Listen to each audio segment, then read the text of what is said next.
When I started making CDs, I'd made 4. I wanted to especially have some original material, and first CD I made was in 2002,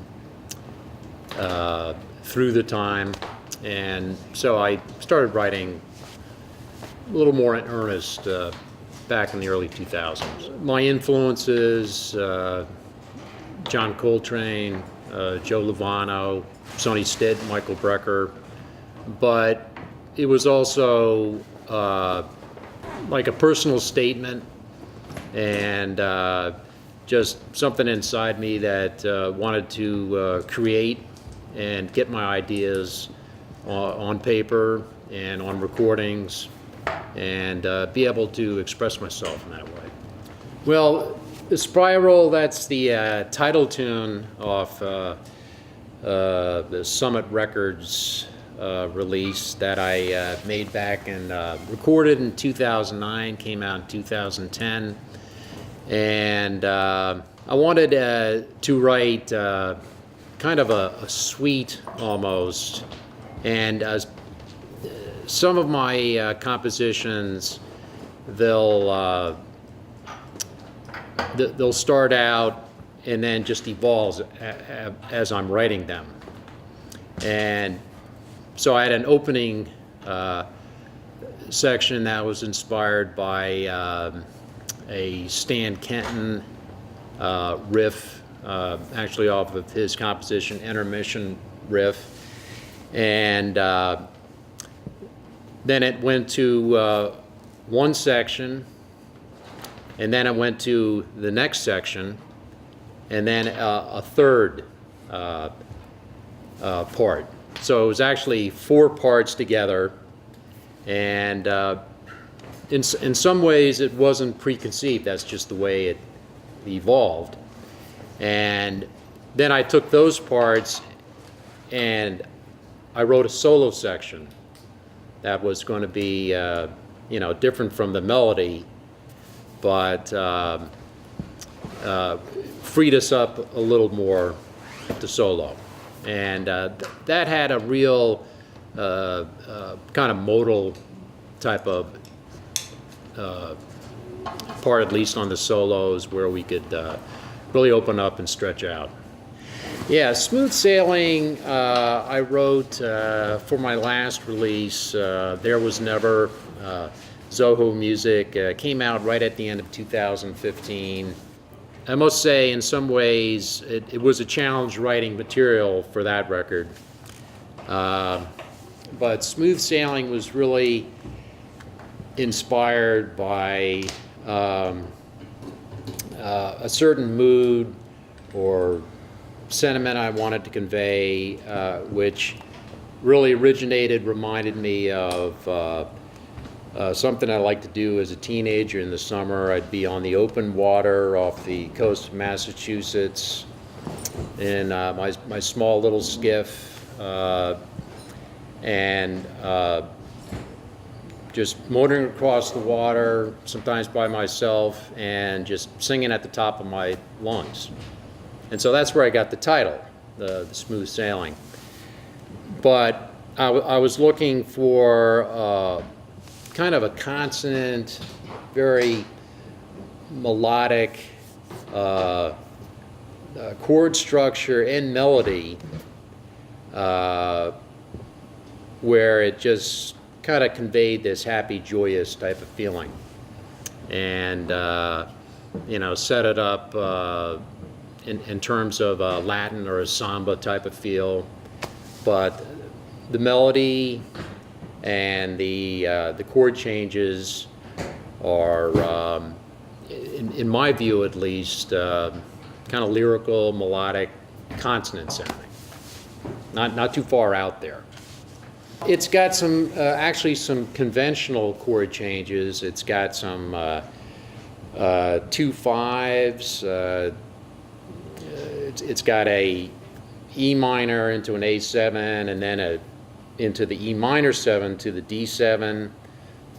Very traditional, chord pattern, for example. One of the things that makes it a little more difficult is there's some kind of sudden shifting of chord centers, going from like one particular key to another key, measure by measure at a fast tempo. So the way I teach and improvisation and learn it myself, I believe in knowing the chords and scales inside out, but at the same time being able to create a line moving from one chord pattern to the next where you're just not boxed in. It's a challenge with this tune. Different people have told me that, but at the same time, it's pretty straight ahead. The head is on just that single page from the top to the bottom. It's easy to run down, easy to read. You don't have to play it super fast. You can play it like a bossa nova. And almost as an afterthought, I was playing it for about 6 months or so. I decided to put in a coda on the second page, after the solos, after playing the melody, where it's got a 4 or 6 chord, real melodic type of pattern to it. The chords where we can jam out at the end. And part of what I do with composition is I like to put in little hooks here and there in the melody, or like a chord sequence, or even like a little sudden chord thing here or there, which will really grab the listener's ear, or that I'll have that intention. Yeah, these are really some of my favorite musicians, some of the best guys that I know and that I'm able to play with. On piano is Kirk Reese, and he's been a friend of mine for almost 30 years, and we've been musical colleagues. And he's from Lancaster County, like I am, but he's really one of the kind of hidden gems on the East Coast as far as jazz keyboard, and he's a great composer too. And we play a lot, and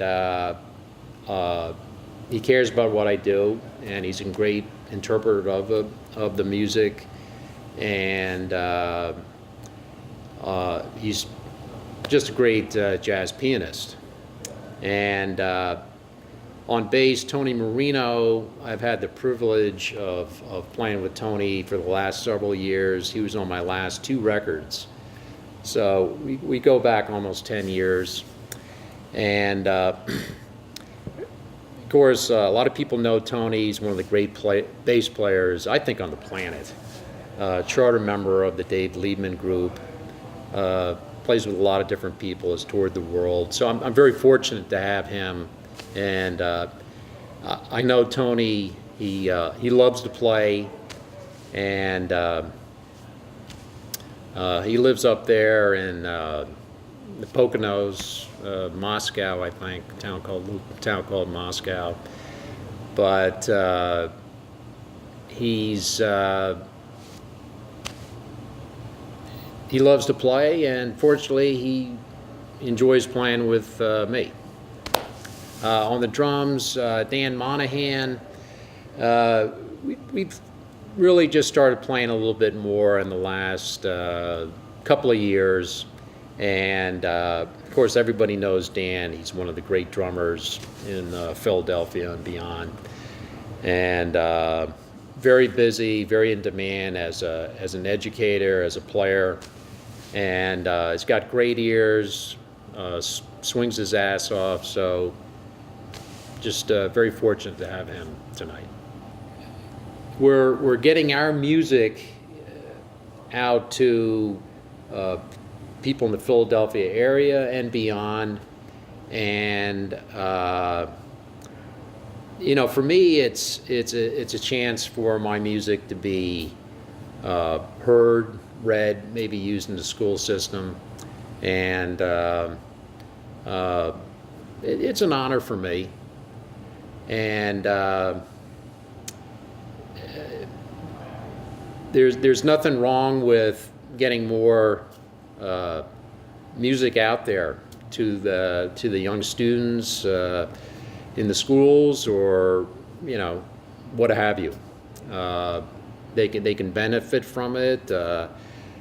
We all know the jazz standards, and this is just some more music that people can play and appreciate and listen to.